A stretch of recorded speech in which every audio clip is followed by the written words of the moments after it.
Good afternoon, everyone. Thank you so much for joining us. This is Trisha from Underwriters Marketing Service. Just a couple quick housekeeping items to get out of the way. First of all, this session is being recorded and it is intended for financial service professionals only. So if you do not wish to be recorded or you are not a financial service professional, please disconnect now. Also, everyone is in listen-only mode at this point. If you have any questions throughout the course of the presentation, please type them into the question box. The question box should be on the right-hand side of your screen, depending on the software or computer model that you're using. It'll be in the control box. Just type them in and we will answer questions as time allows. So we are very excited to have Kelly Hall from the advanced sales team at One America with us today. Kelly has her Bachelor's of Science in Accounting and Business Management from Emory and Henry College. She graduated magna cum laude. She, throughout the course of her career, has earned her CPA, her CLU, her CHFC, her RICP. She joined One America back in 2019 after a nearly 17-year career with advanced sales as the advanced sales officer for Ohio National. The rest of her resume, I honestly could take up the rest of this course. We are so thrilled to have her here with us today to talk about long-term care planning in the business market and how to pay the premium. So without further ado, I'm going to turn it over to Kelly. Kelly, thank you so much for joining us today. Great, thank you for having me. I don't know what I just clicked on, Trish. Somehow I've got another screen bouncing on my first screen. So if that becomes problematic, you might have to help me get rid of it. I'm not sure what I clicked on inadvertently. So welcome everyone. Thanks for giving me the opportunity to talk to you. I'm really excited about this particular presentation for a number of reasons. One, very importantly, is I think it's a door opener for you to have the opportunity to talk to clients about a different way to pay the premium for long-term care. And I said a couple of reasons. That's one reason. It gives you some way new to talk to clients. The other reason associated with that I get excited about this particular opportunity is it's a way for our clients to buy long-term care insurance when they need it. So I'm going to go through a couple of slides that will probably be a review to you, but it's going to lead me down the path of why I said, let's look at long-term care in the business marketplace. So let's get started with just kind of a reminder of what we're talking about when we're discussing long-term care in the business marketplace. So the first and foremost, as a reminder, is when we're talking about qualified long-term care insurance contracts.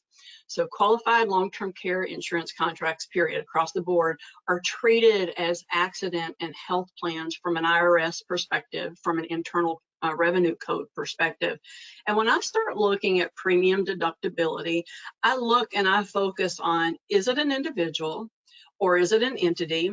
And then what is the structure of the policy in relationship to the entity in regard to deductibility? So to me, that's where we need to start the conversation. And I mentioned to you that I think it gives us a new opportunity to talk to our clients, but it also gives us another way to actually be able to have deductibility of the premium. So I'm going to start with a conversation of what happens if I'm an individual and I buy this. So I find that you have 3 hurdles in the Internal Revenue Code for an individual to deduct their long-term care premiums. So 3 from an Internal Revenue Code perspective. The 4th item that I find is what I'm going to call a practical reason or a practical hurdle for individuals to be able to take an income tax deduction for long-term care premiums. So what's the first hurdle? The first hurdle is quite simply, I have to actually itemize on a tax return. So for us, what that means is we're talking about a Schedule A itemized deduction. It's probably something that you are familiar with currently yourself. You may see it, may have had to itemize in the past. But what we're looking at in particular is really focusing on the use of the medical expense deduction on your Schedule A. So the first, if you're taking notes, the first issue, the first challenge from an internal revenue code perspective is I have to itemize. That means Schedule A, Form 1040. My hurdles don't stop there. The next thing that I face, and I'm going to be looking at Internal Revenue Code section 213D10, is that not only do I have to itemize, my itemization of unreimbursed medical expenses when I total it with my long-term care insurance premiums has to exceed 7.5% of my adjusted gross income. So, okay, everyone here is smart on the call. So let's do a little quick math. You know, when I'm starting to talk about this, I look and I say, what is my total amount of my medical expenses? Let's say that I'm making my AGI as $100,000. That means I have to have medical expenses associated with $7,500 or greater in order to be able to truly itemize the medical deduction, or take the medical deduction on my itemized deduction Schedule A. Okay, so one, I have to itemize. Two, my medical expense deductions have to exceed the 7.5% of my AGI. All right, that's good, Kelly. That's enough. What else do I have to face if I'm looking at it? The next thing that we're talking about, aside from those two, is that I have to take into account my unreimbursed medical expense deductions, but I don't necessarily in every case get to take into account the entire amount of the long-term care premium. So what do you mean by that, Kelly? Well, there is something that we call eligible long-term care premium. Some of us may call it an age-based cap. Some of it just may call it an eligible amount. Whatever the title that you want to call it, there is a specific dollar amount based on your age as to how much you can include in that 7.5% when you're taking that into account. So let's imagine that I was, 49 years old, and let's imagine as well that my long-term care premium is $2,000. It would be nice if Uncle Sam allowed me as the 49-year-old to take the full $2,000 into account in that 7.5% threshold that I have to deal with, but they don't. Unfortunately, the IRS, Uncle Sam says, no, sorry, I realize that you paid the $2,000, but you're limited because of your age to only $850. So to me, that is three major Internal Revenue Code hurdles that we contend with if we're talking to our clients about an income tax deduction for long-term care premium. Now I'm going to pause for a second, and I didn't tell Trish or Kevin that I was going to give you a little pop quiz here. But when I stop and I think about this, and I think about the people that are actually itemizing, somebody anywhere out there, Trish, Kevin, you can even speak up. Somebody tell me, what do you think the number one item on your income tax return that results in you actually itemizing is? What do you think it is? What is the number one across the board in the United States that lends its hand for a person being able to actually itemize? I'll pause for a second, see if anybody wants to. Actually, before we do that, your slides are not advancing. What slide am I on? LTCI in the business market paying the premium. Oh, goodness. So you missed all of my good screens. So hold on a second. So, but if you send them to me, I'll get them out to everyone on here. But if people want to type into the chat or the questions what they think the answer to that question is, I know I have a few ideas what it is. Okay. What do you see now? Let's see if I can. I'm seeing your slides sorter. There we go. I see individuals age-based cap. Oh, well, I'll go back real quick while people are putting it in the chat and see what they say so that you can catch up. So this is where I'm talking about one you have to itemize, which means a Schedule A, and just kind of a quick peek view there for what Schedule A looks like. The next is really about the 7.5% threshold that we're talking about that you have to actually cover. The next item thereafter is where we are currently, and so I'm on the age-based cap. So what does it look like, Trish? Do we have anybody that has chimed in and said what they think it is? We do. We have a couple answers. Interest expenses. Okay. Home mortgages. Okay. I'm trying to get it to pop out again for me. Okay. Capital gains. Okay. The good news is on that particular Schedule A, the number one driver for somebody to being able to take an income tax deduction using itemized instead of the standard deduction, the number one driver that really is all about mortgage interest. So the people that said the home or the interest deductions, you're absolutely right. It's your mortgage interest on your primary as well as for some people, their secondary homes.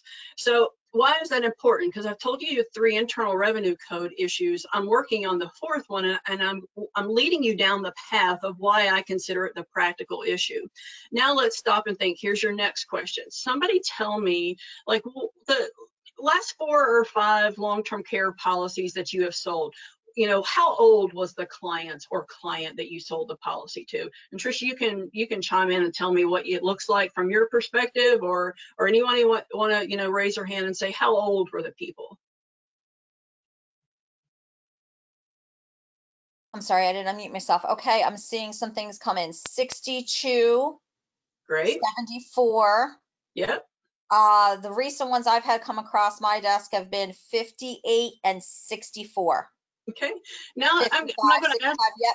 We're all in that like mid 60s range. Okay, so what I'm going to propose to you, that many times the age bases that we start selling long-term care policies are in the realm of the ages where people start to pay off their mortgage. And if I start to pay off my mortgage, it wouldn't surprise me at all that you're going to see the clients interested in being able to buy long-term care policies are the people who are not itemizing. They're no longer itemizing. They're taking the actual standard deduction, and especially in light of today's amount of the standard deduction, we're talking about almost $13,000 per person. I think it's $12,950 if I remember correctly for this year. So what you're finding happen is that, yes, we can tell our clients, hey, look, you can take an income tax deduction, if you do this, if you do that, and if you do this, but the reality, so even if you were to look at all of those Internal Revenue Code hurdles, the reality is the marketplace in which we sell these contracts is the marketplace where most of our 60-year-olds, most of our early 70-year-olds, they're probably at this point already transitioned over to the standard deduction in many cases. They're not even taking, itemized deductions because they've paid off the number one driver, meaning that they've paid off their mortgage. They no longer have the mortgage interest expense, and so their other expenses, save some of the states that have extremely high real estate taxes, they've paid off, the items that would drive them to a Schedule A. So that's the reasons that I think, the opportunities for many of our clients fell for us to be able to talk about an income tax deduction on an individual basis. So what I'd like to do is transition over and let's talk about it if I'm a business owner. So a little trick quiz here, another one, we'll throw them in there, and that is, if you had to guess how many businesses that are US based, how many of those are individually, personally owned versus public corporations? Anybody want to guess? I'll throw that out there as an opportunity while I transition to the next slide. We have a very interactive group today. I love it. I'm seeing Good. 74%, 62, 75, 80. Hey, you guys and gals are really doing well. Depending on which study you go to, it's anywhere from an 89 to a 92% of the businesses. And, that number is fluctuating some currently in current studies simply because what the pandemic has done to some business owners has put them out of business. But you can say with, pretty close certainty that in the high 80% is the number of businesses that are personally owned. So why is that important? It's important from my perspective because that tells me we have a lot of people out there in the United States that own businesses that we may be able to position them to utilize the company checkbook. I know from doing this, I know from being a CPA, I know from many, many years of experience working with clients that one of the first things that happens is they raise their hand when you say, would you be interested in an income tax deduction, or would you be interested in using the company checkbook to pay for something? And that hand usually goes up as a yes right away. So here's what I want to propose, and I want to propose that in the past, we may have been a little bit afraid of talking about long-term care. Asset-based long-term care in particular is what I'm focusing on in the business marketplace because it gets a little muddy, it gets a little complicated. So my hope today is to break it down. We're not going to go through every business entity type. Instead, what I want to do is focus on a sole proprietor. I then want to focus on somebody that is a pass-through business owner. I'm not going to go through all the various pass-through business entity types, because once you know one, you know all of them. And then I'm going to talk about C corporation owners, because I do believe that they still exist, and I believe that there are more of them than we care to imagine. Post the changeover from the Tax Cuts and Jobs Act, when we changed the C corporations tax rate to a 21% tax bracket. So let's start with, here I am, I'm sitting in front of a sole proprietor, and I'm going to talk about asset-based long-term care. So the first thing I want to do is answer or address, what's a sole proprietor, Kelly? Well, the sole proprietor is going to be somebody that you're going to find if you're looking at their tax return, or if you're talking to them about their tax return and they tell you they're a business owner. Do they have a Schedule E in their 1040 packet? Do they possibly have a Schedule F? So do you have any farmers? Then if you're talking about a farmer who's a sole prop, they're going to file a Schedule F. Probably the number one that you will run into when I discuss or just talk about a sole proprietor is going to be a Schedule C filer. So somebody that says profit and loss from the business, a Schedule C filer. So sole proprietor, what I'm referring to is truly in regard to somebody who's filing an E, an F, or a C with their 1040 each and every year. Okay. So why is this important? So there's two parts that I'm going to talk about in regard to a sole proprietor, and I get really excited about this opportunity. The first is, what if I'm buying it for myself, Kelly, and I'm the owner of the sole proprietor? And the second is, what if I have a key employee or key employees that I want to offer this benefit to? So somebody that's not related to me, but an employee, what does it look like for them? So the first and the foremost that we need to know is, if I'm buying it for myself as the owner, as a sole proprietor, I am limited to that age-based eligible premium amount. Remember that age-based numbers that we just looked at previously? I said, let's imagine I'm 49 years old, and then let's also imagine that I spent $2,000 and on my long-term care insurance premiums, but what was the amount that I was limited to? It was $850. So I can use the company checkbook, buy it for myself as a sole proprietor, but I am limited to the amount of the deduction that I will take, and that deduction limitation shows up on the front of the 1040. Okay, so now I'm on the 1040 as a self-employed health insurance deduction. That's that line 29 that I have pulled out for you. So a self-employed income tax deduction, or self-employed health insurance deduction, is what I'm referring to here. So I guess it looks like for at least for 2021, it was line 16. I never know. They sometimes alter the 1040. It could be a different line in 2022. So for me, I'm going to use a company checkbook, but I'm only going to be able to write off up to the age-based cap. Okay, now, well, that's all right, Kelly. I understand that. That's easy enough, right? So what about if I'm writing it on behalf? So I'm stroking the check using the company checkbook for an employee, or employees. What happens? The full amount of the employer paid portion of the long-term care insurance premiums is going to be deductible under the general business expense. So the full amount of it, we're not worried about whether or not there is an age-based cap. So let's retract. I'm going to stay with that same example as we go through, because I happen to remember the numbers that I used in my example. $2,000 was the amount of the long-term care insurance premium in my previous example. The person was age 49. So let's use that same thing and imagine it's an employee of mine, age 49. The long-term care insurance premium is $2,000. If the person bought the long-term care insurance contract and wanted to deduct it as an individual, they would be limited to the $850, have to file, they have to be able to do the Schedule A. They have to actually meet the medical expense threshold. But if the employer says, hey, I'm willing to offer this to you as a benefit, the full amount of the $2,000 will be tax deductible to the employer, not limited by the $850 in that example, so no limitation. And here's the important part. If we're offering this as a benefit to key employees, through the business, that full $2,000 would not be taxable to that employee. Now, I'm going to separate as we get a little further into the process and some of my examples. I'm going to separate the piece that is called the base premium. I'm assuming everyone on the call is aware that when you're talking about asset-based long-term care, and in this particular case, I'm focusing on asset care, a life insurance chassis for my asset-based long-term care, that there is two pieces. There is the base piece and there is the actual long-term care portion. So here we are, we want to be able to write it. We've got a key employee, and let's imagine that in today's environment, that key employee was somebody who might be getting ready to retire. This might be a benefit to help keep them around. So the deductibility falls within section 162. Again, we're looking at the two different pieces, whether or not I am actually the individual that is the owner versus the individual who is an employee. Okay. All right.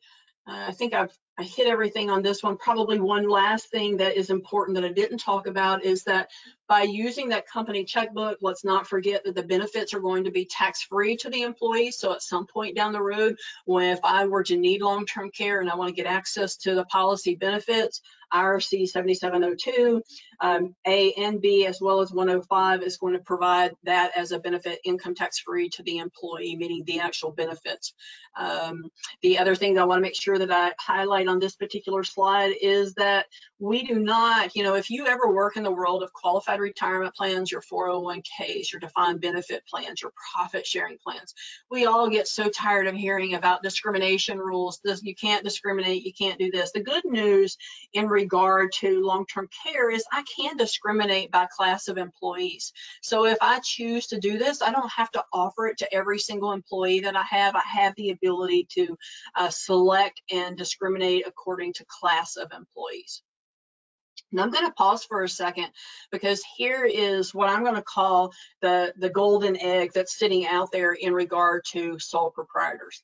First and foremost, I have to tell you, and I would tell anybody that I talk to about it, is I can't be the client CPA, I can't be their tax advisor, I can't provide legal advice, but what I can provide is legal information and tax information. So to me, the opportunity here is that if I have a sole proprietor and that sole proprietor spouse is a bona fide employee. Okay, let's pause for a second. What's a bona fide employee? Well, there is no specific definition within the Internal Revenue Code. Instead, what you're going to find as a bona fide employee is that it is somebody who looks and acts legitimately from an IRS's perspective as an employee. So don't tell me that you have your spouse coming in, taking out the trash, and you're paying them, $40,000 a year for emptying the trash can in your office. That's not going to work from an IRS perspective. But if your spouse comes in, is actually making calls or maintaining the books or is doing something valid for the business, then in my opinion, my professional opinion, if you have that spouse of the sole proprietor as an employee and you are bonusing over the policy to that spouse, and that spouse owns the contract and has both the spouse as well as the business owner, so I'm now talking about husband and wife as joint individuals associated with that policy, I am of the opinion that 100% of the actual long-term care premium is deductible because the spouse is treated as a bona fide employee. I can't use that same opportunity in an S corporation because attribution rules apply, but sole proprietorship. So here I am, I'm talking about, remember, let's go back to that example, the example of the 49-year-old that I said, I'm 49, the amount of the premium is $850 as the eligible premium. The amount that I used in my example was $2,000, right? So if in that same example that $2,000 was associated with the spouse and the spouse was the owner of the contract and the sole proprietor is using the checkbook, and I'm trying to go through this on a slow basis because the last time I did the presentation, somebody said, hey, Kelly, you went too fast. So if I'm going too slow, somebody throw up their hand and I'll move on. But I want to make sure that we understand this point because I think this will be a home run for you. So here we have the spouse is a bona fide employee. The sole proprietor owner strokes the check using the company checkbook for the bona fide employee spouse and writes the check to One America for that policy. And that spouse, who is the bona fide employee, is the owner of the contract, but the contract insures both that spouse as well as the owner's spouse. I'm of the opinion that we can bypass that age-based cap and get to 100% of the actual long-term care premium as deductible. So if you're not excited, I am, because I really believe that's an opportunity that we've probably been missing on. Okay, so now I'm going to go from a sole proprietor and I'm going to talk about an S corporation. And I'm focusing on greater than 2% shareholders because those that are less than a 2% shareholder of an S corporation are treated as an actual employee versus an owner. So when I talk about, an S corporation, what I'm referring to is someone who files a corporate 1120S. So 1120S, U.S. income tax return for an S corporation. And in particular, the line that's going to be of importance to you for owners is this line that is called line 7, compensation of officers. So now let's go over and let's talk about what happens if I use the company checkbook, I'm greater than a 2% shareholder, and the policy is on my own life as an owner. Okay, so the incorporation is going to stroke the check for the full amount of the long-term care premium and is going to deduct it in full, as similar to health insurance, as a business expense. Okay, here's where the differentiation starts to come into play. That full amount, which is going to be the base premium as well as the long-term care portion, is going to be reported to me, the owner of the S corporation, greater than 2% shareholder, on a W-2. What will then happen is that shareholder will attach the W-2 to the 1040, but that person is treated as a self-employed person in terms of being able to take the tax deduction. So the next piece that would happen is we would look to the age-based cap. Now, okay, Kelly, well, what benefit did that provide to me? Well, let's imagine that I have a dad and a son who are owners in a business, in an S corporation. And dad is of the age where long-term care is of interest to him. But the son is younger and maybe long-term care has not really hit his forefront yet. He's not really necessarily interested to it. And you go, well, can I use the company checkbook? What's important here is that you cannot have disproportionate distributions to owners of an S corporation. And the reason the W-2 works nicely is it's not treated as the disproportionate distribution. So in other words, I couldn't alter my K1 to bypass the W-2 and get more money to dad, than what he's allowed to. Let's say it's a 60-40. I have to do a 60-40 split in terms of K1 distributions, but the W-2, I can distinguish. So I could use the company checkbook and it will result in an income tax deduction for the S Corp, and i.e. less income taxes paid by the son as well. So again, it's a little bit different, and I wanted you to see where that can be very beneficial. What about the employee? So if it's the employee, the good news, it's just like a sole proprietor. The premiums are not considered taxable income to the employee, and the benefit if paid is not taxable. So the full amount, whether it's greater than the age-based cap or not, you get to take an income tax deduction for an S Corp owner. The employee, for the long-term care component, is not going to recognize any taxable income. We bypass the having to use the Schedule A, having to itemize, because it's been paid as an employee benefit. Very similar to a sole proprietor. The good news here is I'm not subject to the anti-discrimination rules for long-term care, so I can, again, discriminate by class and take a deduction for the business owners if we're using it for them, as well as employees. Okay, hopefully that makes sense. Let's move on to the big one, the one that has the best treatment, in my opinion, and that is tax treatment for C corporations. So a C corporation, if you're not familiar with them, they're going to file a corporate 1120. And in particular, we're going to be looking at a few lines on the corporate 1120. Now, I don't expect you to be the CPA. I don't expect you, some of this is just for your own information so that you kind of got a better understanding if the client were to ask questions, as well as to highlight the case if you get into a situation like this. By all means, you can reach out to Kevin. Kevin can reach out to me, and we can have that joint call with the client or the client's CPA or their accountant or someone. So don't feel like you have to walk away with this being an expert. What I want you to be able to walk away away with is recognize that if you're sitting in front of a business owner, there is probably a great opportunity to talk about using the company checkbook to write off the long-term care premium. And then the one where it's the most beneficial is for someone who is filing. They are an owner of a C corporation. They're filing this 1120. And as I mentioned, we're looking at a number of lines. We're talking about compensations of officers, salaries and wages, and employee benefit programs. So here's the good news. From an IRS's perspective, I am going to be treated, if I'm the C corporation owner, I'm going to be treated as like an employee. So in other words, the corporation will deduct the full amount, the total cost of the policy for employees, for the spouses, as well as me, the owner. The premiums, meaning the long-term care piece, is not going to be considered taxable income to the employee. The benefit if paid is not taxable. What's the thing that I haven't mentioned yet? Age-based cap.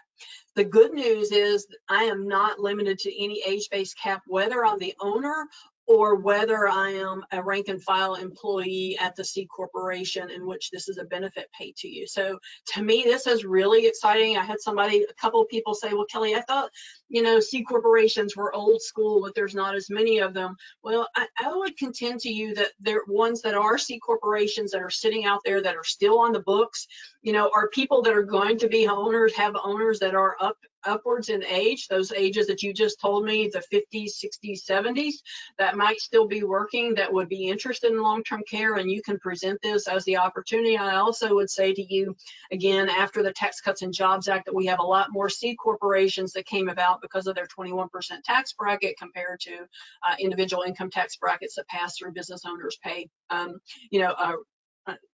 attend to. Sorry, I drew a blank there for a second. So the good news is C corporation. So let's put it in I like graphics. I don't know about you, but for me, I like to be able to see it in kind of a layout. And I'm going to go through an actual illustration with you as well, kind of an example, so you can see what it looks like from a difference. To me, it'll maybe help reinforce the concepts that you just heard. So to me, if I'm talking to a business owner, this is easy. I draw a line across it, and then I just start drawing 4 little lines down below, write the word individual, write the word sole proprietor, write business, pass-through businesses, and then write C corporations. And then on the left-hand side, I just simply write the words least favorable. On the right-hand side, I write most favorable. And basically what we're doing is talking about how we're going to pay for the premium. So the good news is you can, as an individual, take, assuming that you meet those 3 thresholds associated with the code, you itemize, meet the 7.5, and subject to the age-based cap, you can take an income tax deduction. But Mr. and Ms. Business Owner, we realize that for many of our clients, you may have already paid off your home, you may not be itemizing, so that might be challengeable for you. But since you are an owner of the business, you fall over here to the right-hand side of that dotted line, and that is, depending on your business entity type, it may be much more beneficial if we stroke the check through the company's checkbook and then just kind of walk through that. So to me, hopefully that'll give you an easy way to have that conversation. To me, this is the equivalent of the old yellow pad that people used to do. I realize and recognize that now everything's electronic. You could probably make this in electronic format as well, as far as sharing. Okay. All right, Kelly. So we've talked about the long-term care portion. You've mentioned sometimes the base premium. You've mentioned the other pieces. So let's talk about how it really works. What does it really look like? And so when we're talking about long-term care and we're talking about in that business setting, the first piece that we're going to start with is part of the Internal Revenue Code. How many of you have heard the term 162 plan? I got a 162 plan. It's kind of funny to me as a CPA when I entered the industry almost 22 years ago this April. Oh, that's scary. Entered the industry, and I was like, why does everybody talk about this 162 plan? 162 just talks about general business deductions, but we talk about it as though it's some holy grail that basically says you can take an income tax deduction for life insurance. Well, no, that's not really what it says. It really says, any legitimate business expense you can take an income tax deduction. We just like to market things in the insurance industry, I've discovered. So we call it a 162 or an executive bonus plan. So the mechanics are easy enough. Basically the employee is going to apply for a policy. They're going to be the owner. They're going to name their own beneficiary. The employer is going to pay the premium as a bonus. From an employer's perspective, we're talking about the employer getting a tax deduction as compensation expense. Right now, I'm just talking about this as a general concept. We're going to put it together where we're talking about the base premium versus the actual long-term care component. The income from the policy can be received income tax-free. The death benefit is received tax-free to the employee's named beneficiary. So if I don't need long-term care, I get the death benefit income tax-free to my bennies. Okay. So if you're somebody that likes more of a graphical image, what we're talking about here is, again, there's an agreement between the employer, the employee as a bonus, the insured pays taxes on the bonus. And again, I'm talking about the base premium this particular moment. And then they're going to have access to the cash value and death benefit in particular for heirs. Ideally, you're not going to use the cash value because we're going to be focusing on an asset-based long-term care, and you're going to blow up your long-term care benefit if you start tapping into the cash value. Okay, but I want to just bring that back to you as I go in, because it becomes important to distinguish between what the employer is going to use from the company checkbook, what's going to happen to the employee, and then the two various pieces of the policy, meaning the base policy premium, which is going to be treated as this traditional executive bonus, versus, I'm going to say or refer to the long-term care component. So if you've looked at illustrations, you've probably seen something that looks like this. The lines that I want you to focus on are the last three lines. The annual premium in this example is going to be $10,000. The life premium, so I'm calling that my base premium, is $56.91. My continuation of benefit coverage, which is going to be your long-term care component in this particular design, is $43.09.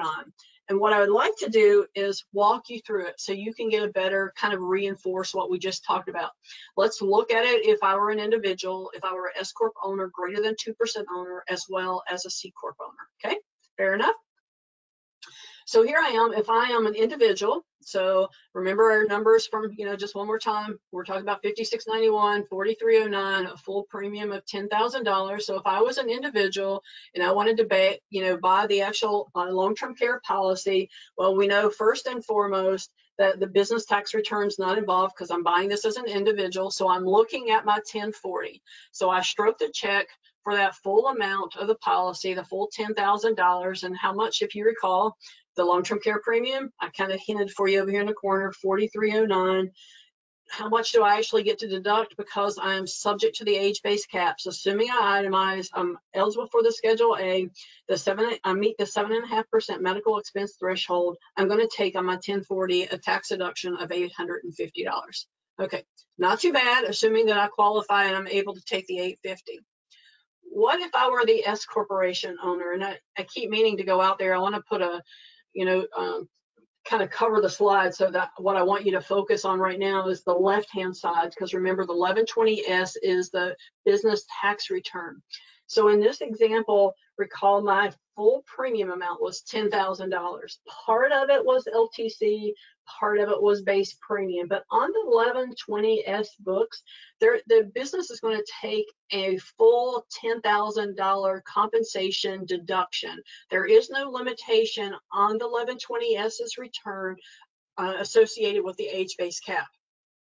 To me, this is the piece where people get the most confused. They're like, well, wait, I thought I was subject to the age-based cap. Well, recall now, we're in a business setting, so we're talking about two different sets of tax returns, the business tax return versus the personal tax return. So here we are, we're looking at the business tax return.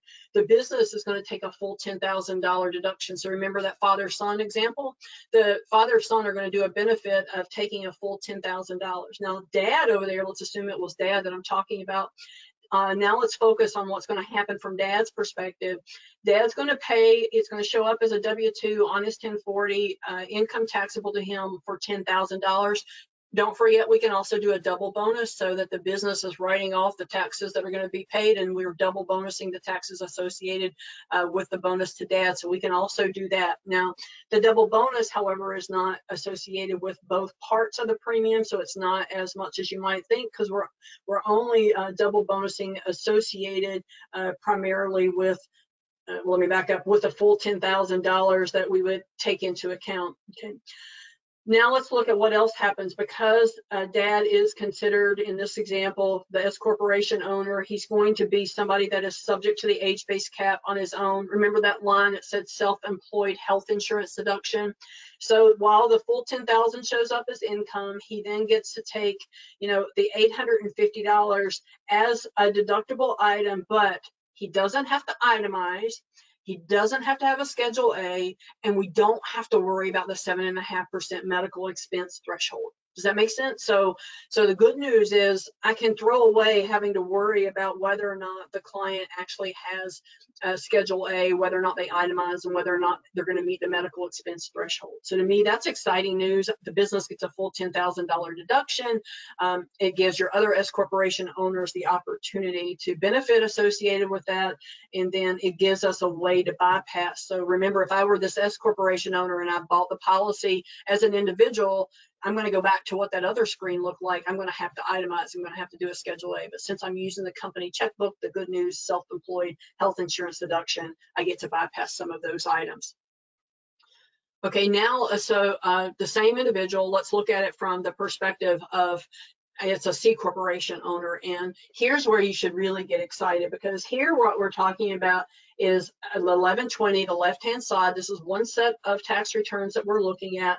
The business is going to take a full amount of the deduction of $10,000. 5691 is going to appear as compensation.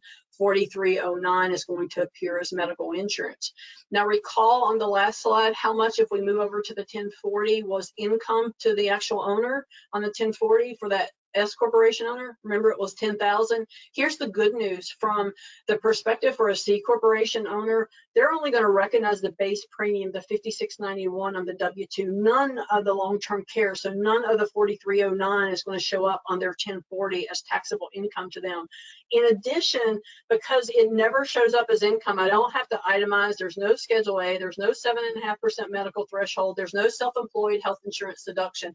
All of that goes to the wayside. So you eliminate all of those hurdles that we've talked about previously when you're talking about the C corporation owner. So if you get nothing else from this particular presentation, take a note that if you've got a C corporation owner case in front of you, don't miss this opportunity. Do not miss the opportunity to talk about it. Now, the good news from your perspective, you say, hey, Kelly, that's great. But what if the client starts asking me questions? Like I said, Kevin can get me on the line with you. I can help with those. We also have some things that I think you'll find helpful. And it's specimen documents. They're documents that you can provide to your clients, meaning either your rep and or the client and or the attorney involved and or the CPA, whomever it is involved in the case. They will need to use their own attorney to create these. They are not state law specific. They are generic in nature, but they are specimen documents. That usually means reduced costs for the employer in regard to legal costs of getting something set up. So we've got, the design for an executive bonus 162. I've got a board resolution for an executive bonus. I've got a memo to covered employees regarding asset-based long-term care. So again, all of these are available to you, which I think will hopefully help you get more comfortable with having that conversation about long-term care in the business market. Before I wrap up, and then I'll open it up to if there's any additional questions, I want to talk about something else. My goal today when I first created this presentation was really the focus on the business owners, because I think it's a missed opportunity. And I think if you talk to business owners about it, I think you will also find that we have great opportunities in regard to, if they understand it for themselves, then they will most definitely start to understand the value it might bring to employees. So what do you mean employees? How many of you have seen this somewhere in some social media, on the news, somewhere where we're calling this the Great Resignation, where so many people are really starting to say, hey, I'm done. I'm done for my career. I'm going to stop working, or I'm going to go do something different.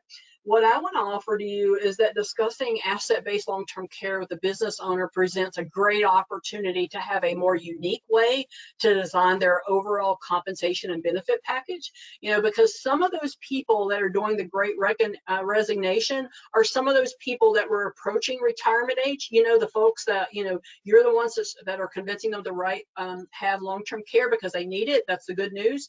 Well, those are the same kind of people that are starting to walk away from their jobs. So if I'm an an employer and I've got 2, 3, 4 employees that are in their 50s, early 60s, maybe mid 60s, and they're thinking about retiring. What if you offered this? You could design this as a single pay, right? What if you offer this as, hey, you stay with me 1 more year or 2 more years, to give them some reason, who would not find value in having the employer pay for an asset-based long-term care contract. So that takes away a huge risk. If I'm somebody I'm close to retirement, I'm decided I'm going to go ahead and do it. I'm an employee of some business, but my employer comes back and says, hey, I value you. We originally thought you were not going to retire for another 5 years. I understand why you might want to retire now, but hey, what if I offer you this benefit to stick around 1 more year or 2 more years? To me, that is a great opportunity to present something to a business owner in light of today's situation, today's people that are part of the Great Resignation, to have that conversation with them. Increasingly as well, if you haven't seen it in the news, more and more organizations are seeking to redesign compensation approaches. I had some people say to me, Kelly, none of my clients would be interested in anything like this because it's too unique. And I'm like, but that's what makes it so valuable, because it is unique. If you go out there and you start looking at any of the trends that are out there, it's not just Kelly talking about it. Microsoft's 2021 Work Trend Index said 40% of the global workforce is considering leaving their employer. Capital One said 73% of Americans rank finances as their most significant source of stress in their life. So to me, that starts to fit in with what we're seeing in the marketplace. People are, instead of retiring, maybe we offer them some other unusual benefit that they haven't seen. I mean, that is exactly what Apple's doing. That's exactly what Kellogg is doing. If you've seen this, I thought this was great. Apple found that they had lots of people in their retail stores that were leaving because, hey, guess what? We no longer have as many daycare opportunities out there for our children. So Apple said, look, hey, we need you to stay around. And if that's what's holding you up, if that's what's making you leave, is the fact that you need, daycare, they started offering it in the Apple stores earlier this year. Hey, we've got daycare for you. Kellogg was into the same kind of conversation where there were some benefits that Kellogg was finding that their labor force said, hey, we want this. And guess what? They were saying, no. But my point here again is, that we're looking, forward-thinking organizations have been varying how they're designing their incentive packages. In fact, if you look, to me, this is a scary one. If I'm an employer, according to the Bureau of Labor Statistics, 14.5% of private sector businesses, now how many were private sector? Remember that conversation we had early on, up to 80-some percent, said that they raised their base wages due to the pandemic. That's huge. And if you look, it's usually 20 to a 40% increase. So if we're trying to really help employers redesign, we've got the product, we've got the opportunity, we've got the conversation. And especially, like I said, when we start talking about what happens if somebody leaves, turnover most definitely is a profitability killer. It usually takes 1.5 to 2 times the person's pay that is leaving to replace them. And so, when you have the opportunity to talk about long-term care in, the marketplace from a business setting, whether it's an annuity care or asset care, I think it's going to make you shine as somebody different. So I'll wrap up just with this slide, which basically is a reminder of how it works. If I'm talking about a true employee, we've gone through the employer's portion. In other words, we've got the base policy, W-2, LTC, the COB, not taxable. Death benefit proceeds if I don't need access to the actual long-term care. Thank goodness, that's great news. But the death benefit proceeds are going to be income tax-free. I'm going to assume that we're doing asset care again. Income tax-free to the beneficiaries. And if I do need long-term care coverage, I get it on an income tax-free basis. So to me, hopefully today, if you didn't walk away with anything, you at least took a couple of nuggets associated with the opportunities that exist for paying the premium in the business marketplace. That was my story for today. I tried to get to the point where I left a few minutes open for questions if we have any, or clarifications or comments. I'm more than happy to take those now. Thank you so much, Kelly. You went through so much information. So please continue typing your questions in. Scrolling through, looking for some questions that we had earlier on. Going back to the spouse being deductible, Sure. that the question is, does the spouse have to be receiving a W-2, correct? Yes, they have to be a bona fide employee. So it can't just simply be that the spouse comes in and does something and we don't pay the spouse. The spouse has to be everything that you would consider associated with a bona fide as an employee would have to be what the spouse is as well. And it would have to be a non-owner employee, Yeah, correct? right. We're talking, that particular setting was about a sole proprietor. So that usually means we're talking about one person as the owner, and we're talking about having the other spouse as not an owner of the business. A few questions about the benefits.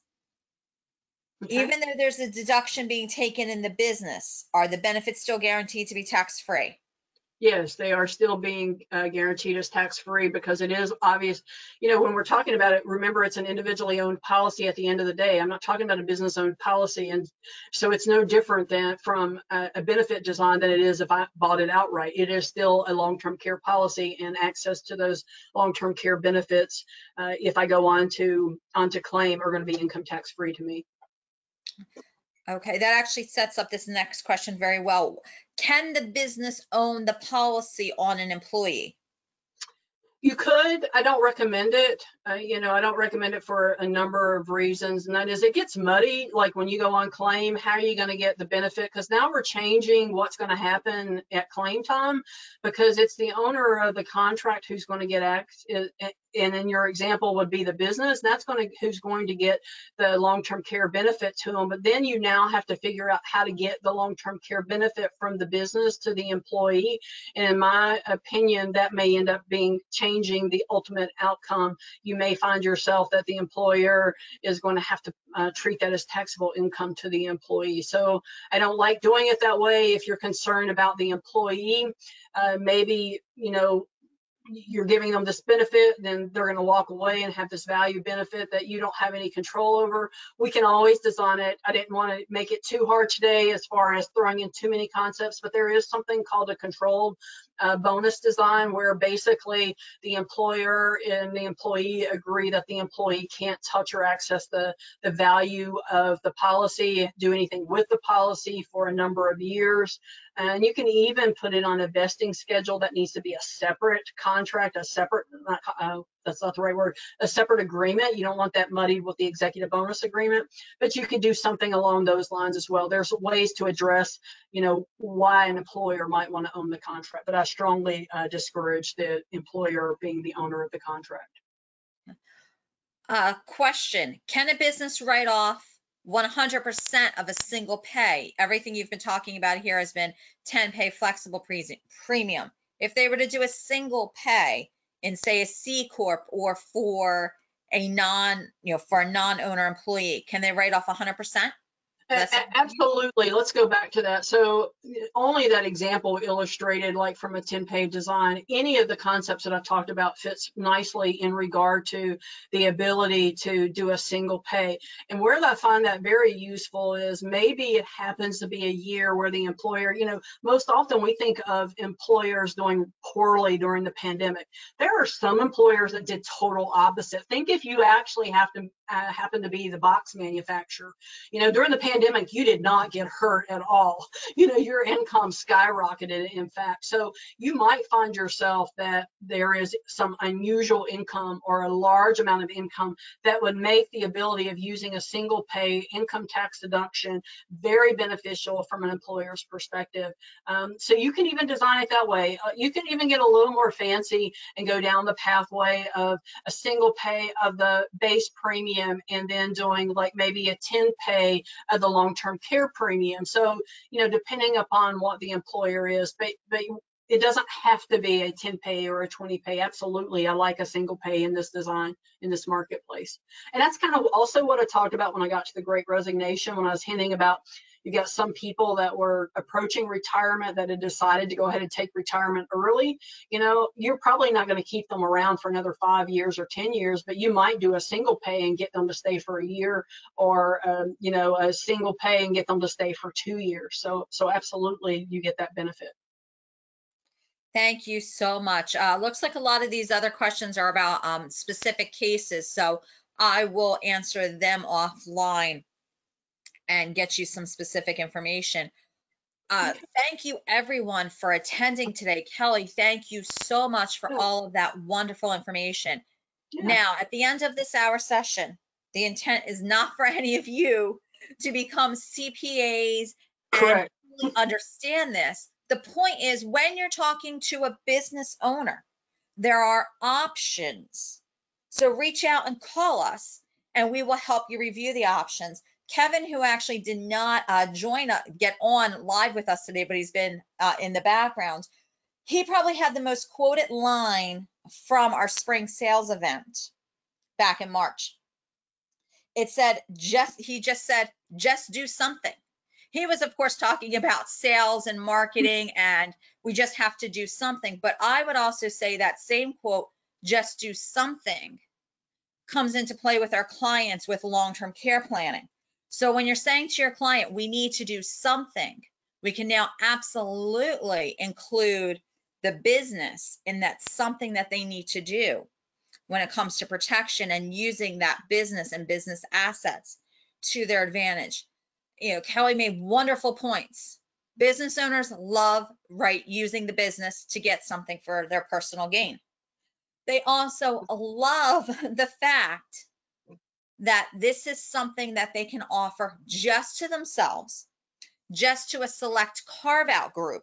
They do not have to offer it to the new employees, the ones that are underperforming or have just started in the last 6 weeks. They can Right. offer this just to themselves, to their top sales force, to people that have been there 20 years, that have stood through the bad times, and now that they're in good times, they can reward that loyalty. And we can come up with some very creative solutions on how to do that. So again, I would just like to thank everyone so much for your time. Kelly, thank you so much for all of your effort and wonderful material. I hope everyone has a wonderful day. And if you have any questions, please reach out to me at the office, 800-524-1774. Thank you all and have a wonderful afternoon. Thanks, everybody.